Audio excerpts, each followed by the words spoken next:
Well, welcome once again to the monthly roundup. This month, our theme is transforming power of coaching and mentoring. As you can see, we are three and we're all ladies. I am excited to introduce you to these lovely people, but just to say that we were supposed to have more people on the call, but unfortunately, some of them didn't show up. So, but I think we'll still have a great time and hopefully get across what we want for in this monthly roundup. So first of all, we've got Cheryl. She's from she's originally from America, and she is living in Latvia for many years and part of the leadership there for many years. She also happens to be my mentor, so one of the reasons I invited her to be on this call. And then we've got Irene, and she is actually in Norway, and she's from Norway, but she's been living many years in Romania, part of the leadership in Constance for many years there. And Irene and Cheryl were just telling me that they were part of the very first focus 10 years ago, which is the Foundations of Coaching course.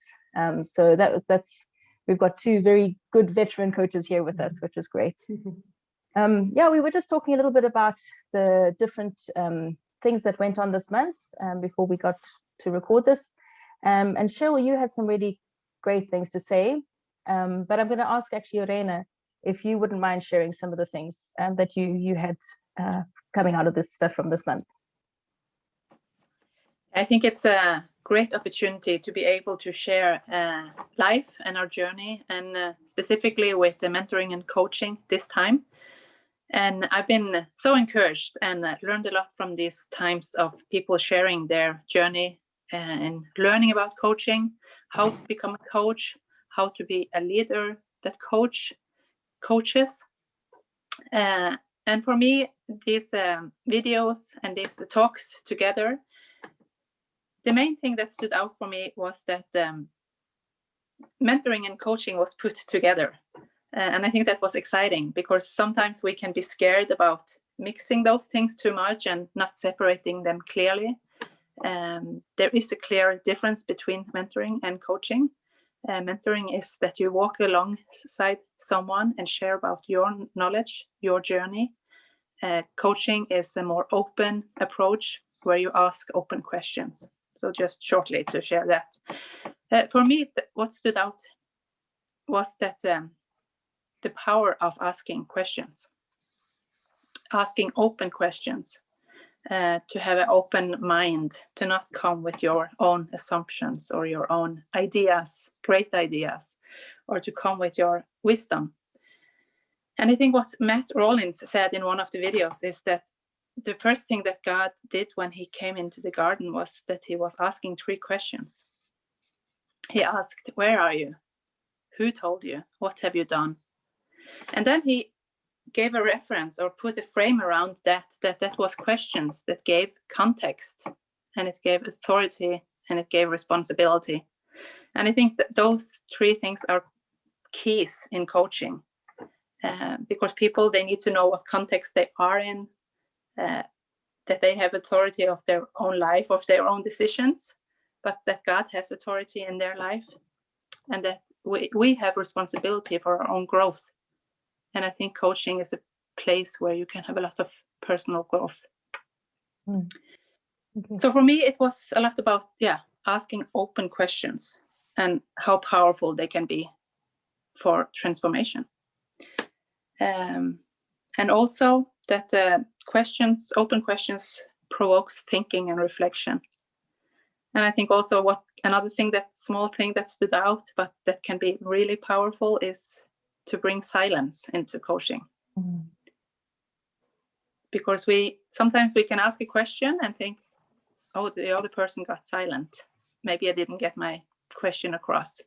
And we start bubbling and mumbling and telling all kinds of things. And it actually stops the process for the other person, because the other person is already thinking, and then they need to be silent, because it's hard to talk and think at the same time. Some people are capable, but not many people. So the power of silence as well. So this was the main things that stood out for me, but it was many wonderful people that were sharing, and I think we have a lot of good quality people in YWAM that can bring both mentoring and coaching to the arena, and that we just need to grab them and they're available. we are great. available. Exactly. That's great. Yeah.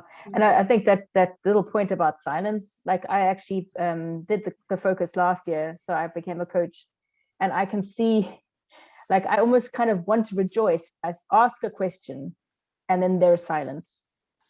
Yes. Because you can see the wheels going. And I can see it even in like other conversations now, when I've asked that question that gets someone to think, why have I done it this way? Or what is that about? Then I know that that's actually something that being there and listening to that and just allowing that silence to happen is actually part of the process. And they can get more understanding in that way. Yeah, so that's great. That's good insight. Thanks, Elena. So good. Yeah. Cheryl, you wanted to share some things about this month's input as well. Yeah, it was so good to, like we mentioned that Irene and we did the coaching. It's been 10 years ago, and of course, been mentoring in different ways as well for many years. But when you kind of, in a short amount of time, get refreshed with some of this content, and then just hearing the different perspectives from the different ones, and it really reminded me also how unique, each of us are in our roles. It's not, again, like a form, but we also kind of operate out of who we are. And so just seeing the different ones and hearing from them, I think that helped to really amplify that. But, you were mentioning just about the silence and these good questions. And I know for me, one of my favorite things is when I ask a question and they'll say, that's a really good question. And usually it's the most simple questions. Yeah. It's often not something like that I came up with. And, this whole thing of doing this together with the Holy Spirit, with the coaching and mentoring, it's not a format. It's not just following some kind of rules or things, but it's really working together with the Holy Spirit. And I think this thing of listening and being present, excuse me, really being present for people, and the observation also that takes place when, you ask a question and then there's emotion there, or, you ask something that you think, oh, this isn't even very deep question, and it brings a deep response. And I think that's often when we allow the Holy Spirit in the midst of these processes, and this thing of really loving people, loving enough to give them this space, and really seeing the Holy Spirit come in the midst of the coaching and mentoring, and allowing the Lord to do this deep transformational work in people's lives. I think just being reminded of that, was really encouraging for me. That's great. Yeah, I mean, this month we had some really good, we had Wolfie doing an LDX. He's the king of coaching in YWAM here in Europe. And he just gave us such good insight. We had, Matt Rawlins, who's amazing coach coming out of Asia. And I just think just even if we listen to all of those things and get some really good insight, if you don't know anything about mentoring or coaching, you will at least get a better idea of what it's about. The articles that we had from Paddy Cluett and Hedy de Visser, and Rob Westwood's also, he did a great LDX just on mentoring. And I think one of the things I've learned is we all need to not only be mentors and be, we're not always called to be coaches, but coaching really does help us be a mentor. And I think all of us in leadership, we're called to be that mentor. We're called to be working alongside people in some way. And we also need mentors. We need people that can help us in our walk. And one of the things I realized recently was, I say Cheryl's one of my mentors, and I love having her as a sort of, I don't want to say older, but older person who has perspective and brings things. But also, someone challenged me with, why did you have any peers that are mentoring you? And that was such a good thought. I had never thought of that. Like, someone who's doing exactly the same thing that I'm doing has the same perspective as me, and we can kind of trade off on each other. And there's that aspect of mentoring, which is very important. And I think that wasn't really necessarily brought out in some of these talks, but that's something that we really like. There's different levels of mentorship as well. And it's important to keep that in mind as well, that it's not just about, top down. It's about sideways and peer people that are on the same level. And so I actually, I've got a friend we meet every other week, and it's been amazing. Like, it's been one of the best things in the last 2 years for me. So I think if we need to think about sometimes a little bit out of the box when it comes to mentoring, and coaching as well. And that's one way that you can get really good mentoring and in your life, is actually to find those people that are the same, your teammates, or someone in your base that's doing the similar job, or if you're a mother, other mothers, or someone that's at the same stage of life as you. So that's very important as well. I was thinking about this thing of, when we're younger, we think there's going to be this one great mentor in our life that's going to be the answer to everything. And a number of the ones who shared talked about that, and how we need different types of mentors at different seasons in our lives. And sometimes we need a coach actually to really get to the next phase of something or transition. And other times we need, in a very, very specific area, mentor. And it's not this one size fits all, or, that we're to be together with this one person for the rest of our lives or something, but it's actually different seasons, different people. And that's the beauty of it. Exactly. We can all actually mentor somebody if we've been doing something for a little while.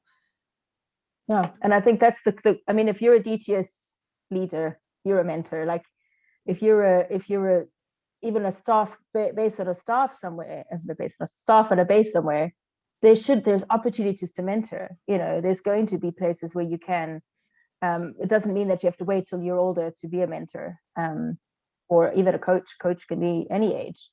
So I'm thinking, Irene, like 10 years ago, how you were much younger and you were a coach, and that's amazing. Like, how have you seen these last 10 years? Like, how have you enjoyed being a coach and working in that way with people?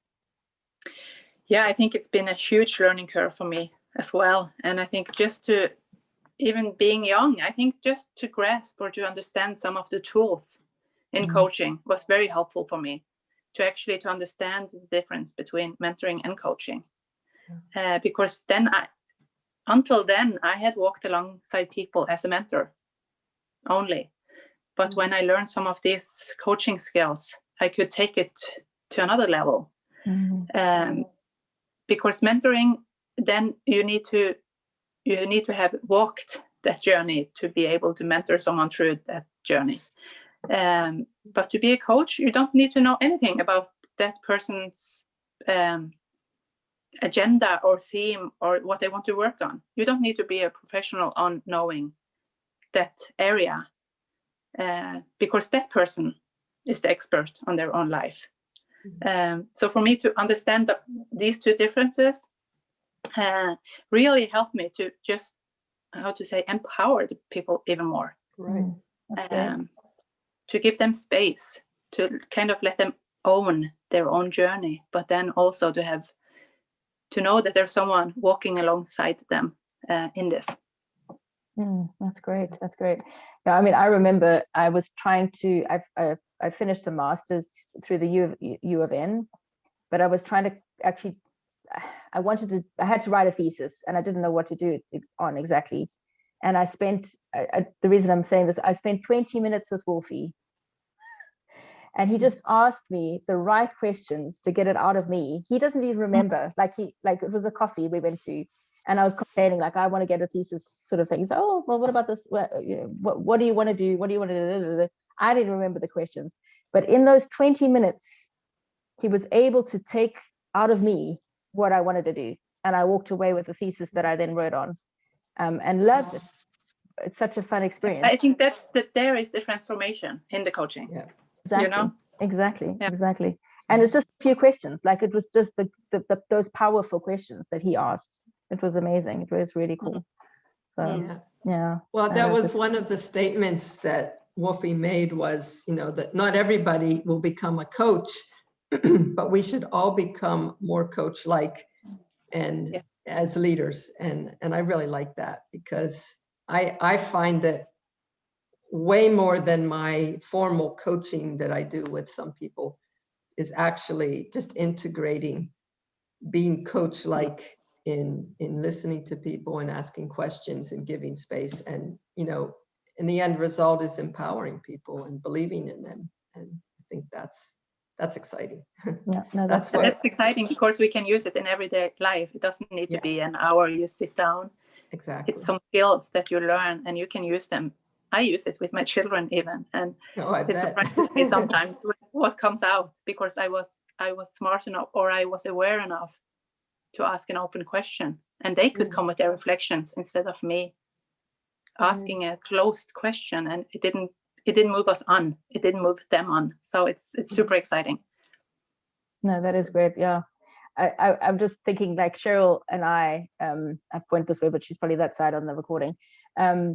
When we tried, she'd been mentoring me for a year or so. And then I was like, oh, I really need to be coached in this one area.